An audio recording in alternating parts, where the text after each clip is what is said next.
അങ്ങനെ trip part 2. നമ്മൾ അവിടെ എത്തിയതിനു ശേഷം ആദ്യം തന്നെ കുറച്ച് നേരം ക്യാരംസ് കളിച്ചു. അത് കഴിഞ്ഞിട്ട് ഇവർ കുക്ക് ചെയ്യാൻ തുടങ്ങി. നമ്മുടെ കൂട്ടത്തിൽ ഒരു ഷെഫ് ഉള്ളതുകൊണ്ട് അവൻ നല്ല അടിപൊളി ചിക്കൻ കറിയും അൽഫാമും സെറ്റാക്കി. അവിടെ ഒരു ഊഞ്ഞാലുണ്ടായിരുന്നു. അത് കഴിഞ്ഞിട്ട് നമ്മൾ നേരെ പൂളിച്ചാടി കുറച്ചധികം നേരം അവിടെ കിടന്ന് തിമിർത്തു.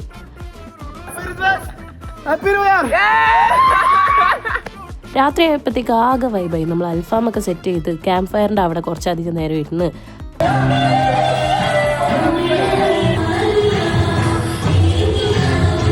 അതേ നേരെ പോയി കിടന്നുറങ്ങി. രാവിലെ എണീറ്റ് കുറച്ച് നേരം പ്രകൃതി ഭംഗിയൊക്കെ ആസ്വദിച്ച് ഞങ്ങൾ സംസാരിച്ചിരുന്നു. അത് കഴിഞ്ഞ് ഒരു ഫിറ്റ് ചെക്കും ചെയ്ത് നേരെ ഞങ്ങൾ റിട്ടേൺ അടിച്ചു.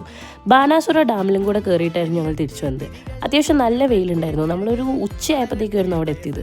അങ്ങനെ കുറച്ച് നടക്കാനൊക്കെ ഉണ്ടായിരുന്നു. നമ്മൾ മേലെ കയറി വ്യൂ ഒക്കെ ആസ്വദിച്ച് കുറച്ച് നേരം അവിടെ നിന്നു. അത് കഴിഞ്ഞ് തിരിച്ച് റിട്ടേൺ അടിച്ചു. ഫുഡ് കഴിക്കാൻ ഒരു സ്റ്റോപ്പ് എടുത്തിട്ട് നമ്മൾ നേരെ കോഴിക്കോട് വിട്ടു. അവിടെ ഒരു സ്റ്റോപ്പ് എടുത്തിട്ട് നമ്മൾ നേരെ തിരിച്ച്